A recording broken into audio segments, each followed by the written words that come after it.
I was able to control the gear racks simultaneously on both sides.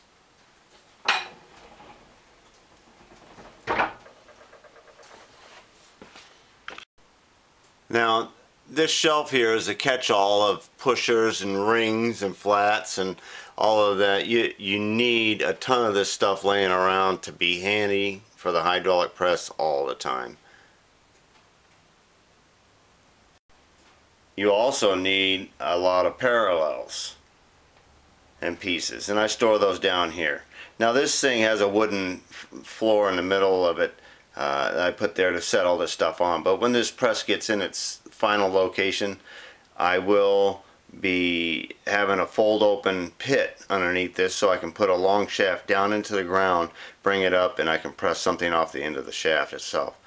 Right now I think I'm limited to pressing off something about 4 foot, 5 foot long. Okay, I'm going to show you an attachment here, and this is my bender's attachment.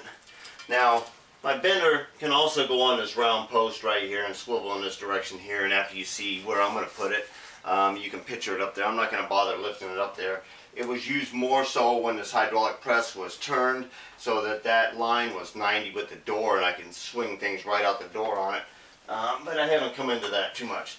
I wanted something that I could just slip in and throw it together and get going. So that locks in right there, and it gives me this post right there. Okay? Then I built this bender to fit on here. Now the only thing that I had was this plate and these two sets of dies here.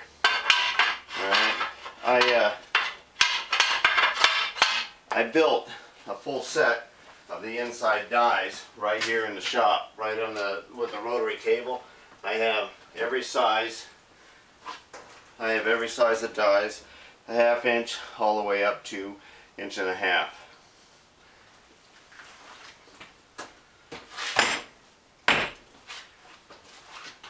And of course now you can see why I also have a tripod that I can set outside on the ground, and I have long enough leads to go everywhere I need to go.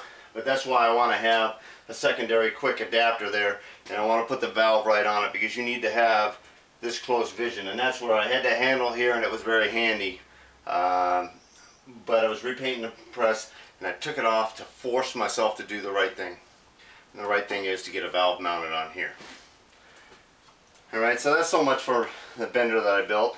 This was a cylinder, oh, I don't know, about that much longer, and I shortened it and kind of made the threaded in here so that this die would bolt on the holder. So it was kind of nice. This is a common thing. You see this in a lot of pin benders, and I don't know if this Interpack or whatever, and it's all stamped, and it's a part of a set there. But it was the only thing that I had. I made everything else there. So that's enough of that.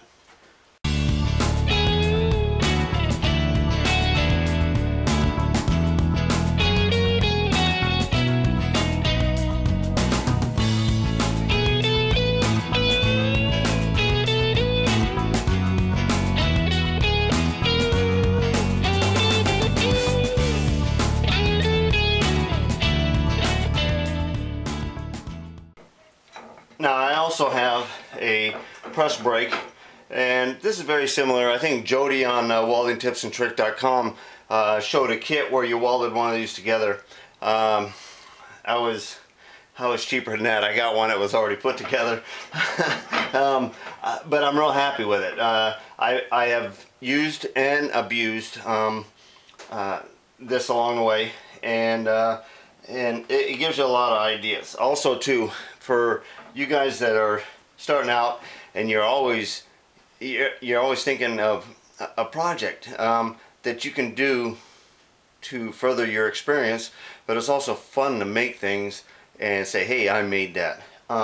These are simple type of projects where and just take it one part at a time, and you know, you can do the machining and the figuring on these, and you can make this kind of stuff happen with your own hands. There is nothing real complicated. Something that's put together real fast, and but this is nice. Basically 25 inches to 1/8 inch material. And then of course if you shrink down a little bit, I've bent some quite a bit thicker stuff in a shorter widths and stuff like that. There is backstop, it's laying around here somewhere. I've never put it on there. I like working scribe lines against my knife edge, either side, and I kind of learned to do that. One thing I do like, and you know, you can always, you got a piece in here, and of course you want to center your load all the time, but you can run a square and hold it square, so you can always keep your material square to your blade no matter where this is at. Okay, alright, so much for my break for this. The same time I was building this press, I was also building the first tool for this press that was going to take place of another thing that I wouldn't have had when I moved into this place unless I made it myself. See how long it takes you to guess what this is.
An exact replica of a Weatherhead die system and the housing and the pusher, all made to put in your own hydraulic press and do your own fittings without buying that $10 million Weatherhead pump system that they got.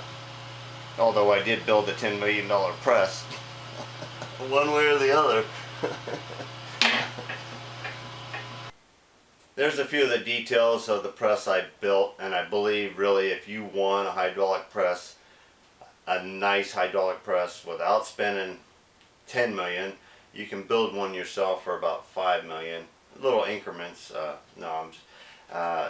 You know, metal isn't getting any cheaper, so the longer you put off building your own press, the more it's going to cost you for the steel and stuff like that.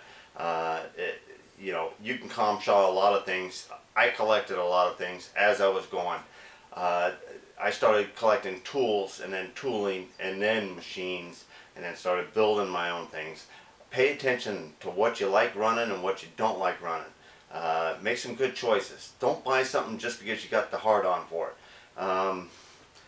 You can see the accessories that you can build to go in a press, so it's much more than just a hydraulic press.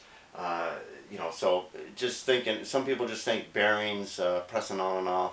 You can see you got broaching, you can actually forge and bend things with shapes that you have, like on that bronze rudder job that I did. You saw that form die. I didn't bother dragging that out because I wanted to show you a couple other key things here. As I let you go, I'm going to put in some photos. When I painted this thing the last time, I had it completely apart. These trays lift out of here, and I can set things, large items down in here and stuff like that. So I have some actual photographs of this thing dropped down, taken apart, and a couple other things. So as we get going, get her done, here they are.